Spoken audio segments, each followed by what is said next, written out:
The story begins by explaining that solo leveling is not a particularly complicated plot to follow, but it is rich in world building, featuring a diverse cast of characters and an intricate power system. The narrator suggests that since the anime seems poised for a long run, a recap of the early events might be useful for viewers who want to revisit the story or remember where the protagonist, Jin-Woo, started his journey. The anime opens with a flashback to 3 years prior, showing Korea's third, failed attempt to secure Jeju Island. Although the reason for the island being infested with ants is not explained, this scene introduces the concept of hunters, the immense power of S-rank hunters, and the guilds built around them. Hunters are individuals who have awakened to supernatural powers due to the integration of mana into their bodies. Their magical power determines their ranking, which ranges from E to S. These hunters are the only ones capable of fighting the magical beasts that appeared 10 years ago, leading to the creation of a global billion-dollar industry centered around them. Most hunters are now employed by organizations known as guilds. The narrator explains that the current belief is that once a person awakens to their powers, there is no way to increase their strength or ranking. However, Jin-Woo becomes the exception to this rule after encountering a hidden dungeon within what was supposed to be a regular D-rank dungeon. Before this event, Jin-Woo was considered the weakest hunter in the world, but the hidden dungeon changes everything for him. During the raid on the hidden dungeon, several key characters are introduced. These include Jin-Woo's old friend, Joo-hee, the raid leader, Mr. Song, the chairman of the Hunter Association, Go Gun-hee, and Chief Inspector Woo Jin-cheol of the association's surveillance team. While Joo-hee and Mr. Song are more closely tied to Jin-Woo's personal life, Go Gun-hee and Woo Jin-cheol serve to explain the broader role of hunters in society. The story then delves into the mechanics of dungeons and gates, which are portals that connect dungeons to the real world. If a gate remains open for more than a week, the monsters inside can escape, leading to a phenomenon known as a dungeon break. Hunters are tasked with preventing dungeon breaks, as regular humans are powerless against the monsters. Additionally, guilds are motivated to clear dungeons by the immense profits they can generate. Dungeons contain rare resources, and every monster defeated drops an essence stone, which can be sold and turned into powerful weapons and equipment. This allows hunters to undertake higher-level raids. The government, however, has another interest in dungeon resources. They see them as a potential alternative energy source. This energy is safer than nuclear power and more efficient than other existing options, making it an ideal clean energy source that could propel society forward. As a result, hunters and guilds have become invaluable assets, as they are the only ones capable of obtaining these resources. Despite being the weakest hunter, Jin-Woo continues to work as a hunter to pay for his mother's medical bills and his sister's tuition. The medical coverage provided by the Hunter Association is a significant benefit, but the potential earnings from being a hunter far exceed those of any other job. Jin-Woo's mother's illness is incurable, and the recurring medical costs keep her on life support. For Jin-Woo, being a hunter is the only way to ensure his mother's survival. The story then shows Jin-Woo's struggles as a low-ranking hunter. He is barely able to fight a goblin, and Joo-hee constantly has to heal him, raising questions about why he even became a hunter in the first place. However, the narrator reminds viewers that Jin-Woo's motivation is clear. He needs the money to support his family. This same motivation drives him to explore the hidden dungeon further, despite the dangers. Additionally, the disappearance of his father serves as another reason for Jin-Woo to push forward. The next scene introduces Jin-Woo's future friend Yoo Jinho, who is undergoing a test to become a hunter. The story also highlights how guilds are constantly trying to recruit high-ranking hunters to strengthen their ranks. The Hunter Guild, led by S-rank hunter Choi Jong-in, is shown as one of the top guilds in the country. Choi's goal is to recruit any hunter who shows potential, particularly those who could become S-rank hunters. One such recruit is Cha Hae-In, a top member of the Hunter Guild. Although she is not yet a prominent character, she makes recurring appearances and is currently assigned to training new recruits. The Hunter Guild's position as one of the top 5 guilds in the country also makes them notable on the international stage, though they are not yet considered special in that arena. The story then shifts back to Jin-Woo and the other hunters as they reach the end of the double dungeon. There they encounter a nightmare creature that slaughters almost everyone. Only 4 hunters survive, leaving Jin-Woo as the last one standing. This event leads to Jin-Woo acquiring the qualifications to become a player, a status that not only saves him from certain death, but also grants him access to a video game-like system. After a flash of light symbolizing his acceptance into the system, Jin-Woo is found by the White Tiger Guild and taken to a hospital, where he is questioned by Woo Jinho. The Hunter Association is puzzled by how Jin-Woo survived when so many others died, leading them to suspect that he may have undergone a second awakening, a rare phenomenon that allows hunters to exceed their limits and rise to A or S rank. However, a second test of Jin-Woo's mana proves that this is not the case.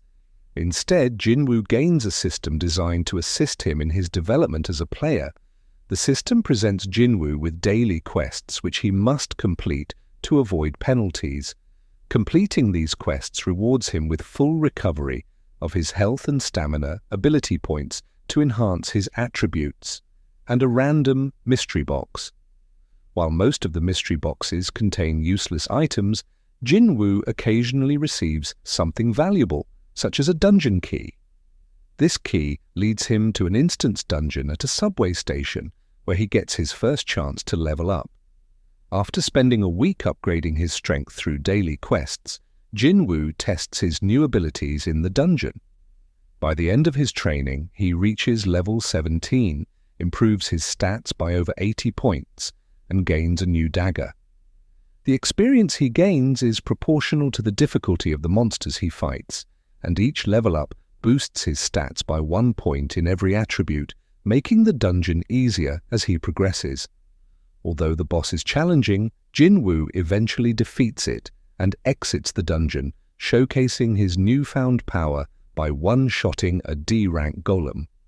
After more training at the hospital, Jin-Woo returns to his life as a hunter. To earn quick cash for rent, he joins a strike squad as a stand-in, allowing the team to meet the 8-person minimum required to enter a dungeon. This is how Jin-Woo meets Yoo Jinho, the wealthy son of a billionaire.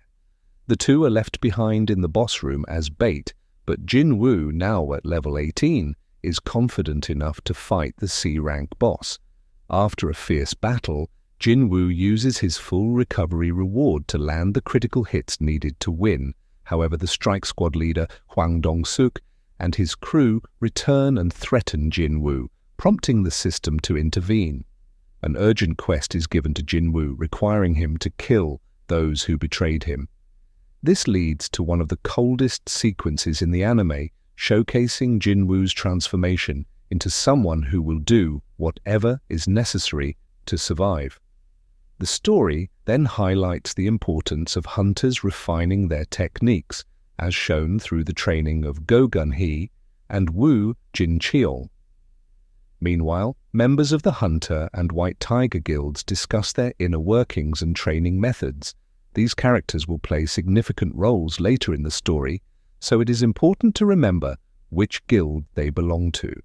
Additionally, the story notes that Hwang Dong-suk is the older brother of Hwang Dong-soo, an S-rank hunter currently employed in America.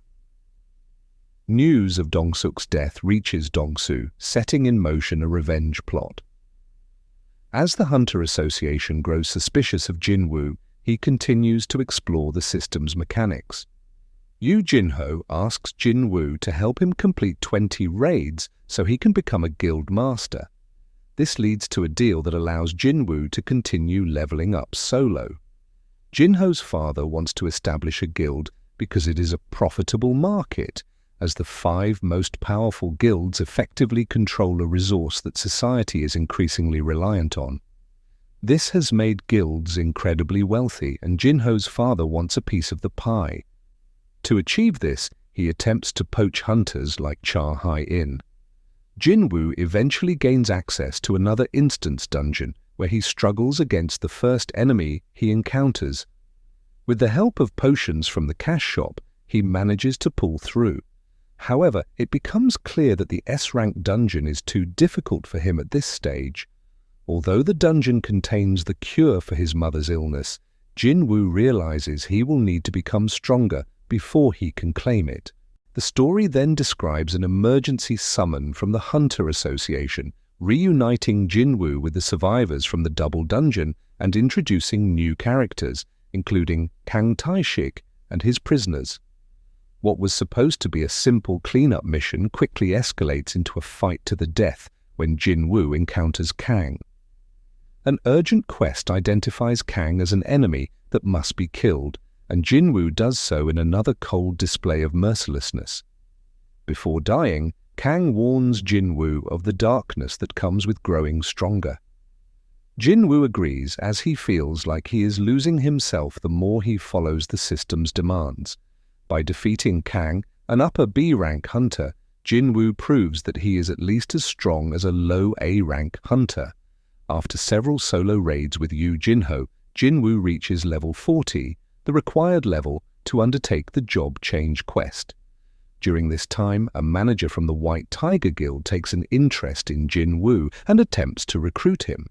Jin-Woo negotiates a deal worth hundreds of millions of won before heading to the forest to complete his quest.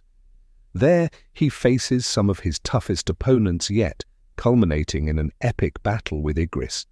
After defeating Igris, Jin-Woo is bombarded by waves of knights, but his resolve is stronger than ever. Just as he is about to be killed, he is transported to the penalty zone, where he recovers and levels up 4 more times. This allows him to defeat all the monsters and earn the class of Necromancer, which is later enhanced to Shadow Monarch. By the end of the season, Jin-Woo has transformed from the weakest hunter into a powerful leader capable of commanding a shadow army.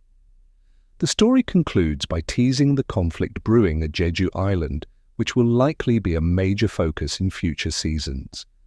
The final scene shows Choi Jong-in and his squad discovering a disturbing development involving the ants that once decimated their raid teams.